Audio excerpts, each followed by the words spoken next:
So it has been claimed at the State Capture Commission that government has been bankrolling apartheid assassin Eugene de Kock since his parole.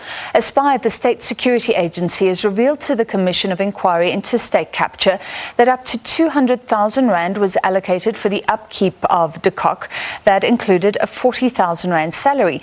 The affidavit of the spy, known as Mr. Y, was read out while another unidentified spy called Ms. K testified. That was for a state-sponsored safe house, she says, and they were talking about where the money went. De Kock, you'll recall, was a police officer who was in charge of the notorious Vlakplaas unit that specialized in executing and torturing anti-apartheid activists. He was paroled in 2015 after having been sentenced to more than 200 years behind bars, and that was in 1996. To discuss tonight, we're joined by political analyst Sandile Swana.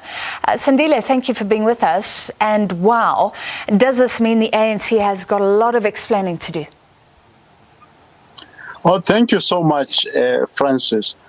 I don't think it's just the ANC that has got a lot of explaining to do, because at the end of the day, the people who negotiated the settlement for the 1994 elections to come about need to explain what they actually agreed would happen to these spies and so on and so forth. And there are probably many others who have been bankrolled and who are continuing to be bankrolled, more than just Eugene de Kock, because that's the nature of how these settlements are generally made. So the DA, which contains members of the National Party, and the ANC to a degree also absorb part of the National Party, they are the people who know, must tell us what did they agree and whether this is within their agreement. And also we need to know whether when people are being bankrolled, such as Eugene de Kock, which regulations are followed, which standard operating procedures are followed in pursuing this. So you believe this could be part of a settlement agreed right at the dawn of our democracy? What I'm saying is that before 2009, Zuma, as soon as he took power in 2009, one of the first things he did in the early stages of his presidential office or term of office was to meet with Eugene de Kock. And Eugene de Kock had expressed interest to meet with Zuma because he felt betrayed by F.W. de Klerk and company and the negotiators, whom he said their hands were full of blood. At the same time, we need to remember that the same de Kock was the one who was handling ANC sellouts, which are generally known as Askaris, those who were turncoats who turned in favor of the apartheid state and were being used, commanded by de Kock, to actually kill more than 100 people on instructions from above, instructions that would have come from de Klerk and Botha and so on. So it's a bigger picture than just the 200,000 rands a month that we need to reflect on here. There are our elders who are busy crafting the new South Africa need to tell us more about these things. So I'm trying to understand, are you saying he could have some useful information? I saw him give testimony at the rehearing of a Truth and Reconciliation Commission hearing, and he had been spilling the beans, as it were, for years while he was in jail to try and get his sentence reduced. Could that be a possible explanation that he became useful to the government because of information he had? I don't know. I think so. Otherwise, there is no other sensible explanation why a deal would be made with de Kock in the manner that it was made. He would have had information. Now, that information is also capable of being abused, of course, blackmailing members of the ANC and blackmailing members of the opposition, the DA, where maybe some of the National Party members are, etc., etc. But I don't think we must assume that de Kock doesn't have information that is critical about how these things were being orchestrated and how many of the people would have preferred certain information to be kept quiet. Yeah, but surely that information should be public. It's to the benefit of South Africa to know that. Otherwise, like you say, it could be used for factional wars. Let's look at the two spies who are testifying. Ms. K says that the SSA funds were channeled to the former President Jacob Zuma. Do you expect him to respond to those sorts of claims? You know, people need to understand. Zuma once in one of the videos of was speaking in Zulu, he said there were things that were done. And if you call an investigation into the state, you don't call an investigation into the state because there are irregular things that we do there. So most of us would not be surprised that there are irregularities. Zuma is not surprised that there is irregularities. Members, senior members of the ANC are not surprised that there's irregularities. So to call Zuma to come and answer about those things and incriminate himself, Zuma is not going to easily agree to that. He'll find every possible way to run away from that. All right, overall, I mean, we know from the movies that countries have these sort of covert operations, spies, secret funds that can be used by operatives.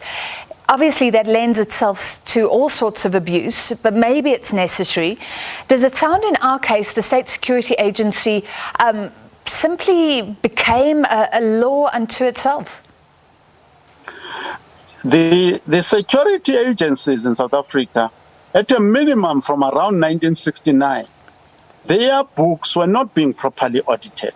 A lot of people were intelligence officers in South Africa from around 1969-67 until today, became multi-millionaires, stealing the very money that they were using for operations. So we can complain that when the new democratic era came in, proper controls were not introduced to make sure that there is proper supervision, even over the slush funds of these security agencies.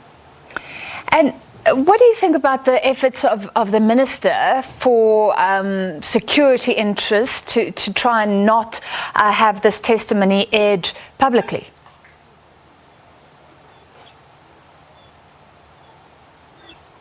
I think that any effort to suppress these reports and the testimony at the Zondo Commission were misguided. I think there's a need to start afresh. There's a need to start afresh and a need for a cleanup within the State Security Agency and the security cluster as a whole. Sandile, final question for you. I mean, can you give us a bit of the background? Why was Eugene de Kock released on parole, given that he was first sentenced to 200 years? Just give us some of the context. And, you know, he became cooperative, but how cooperative was he from the beginning?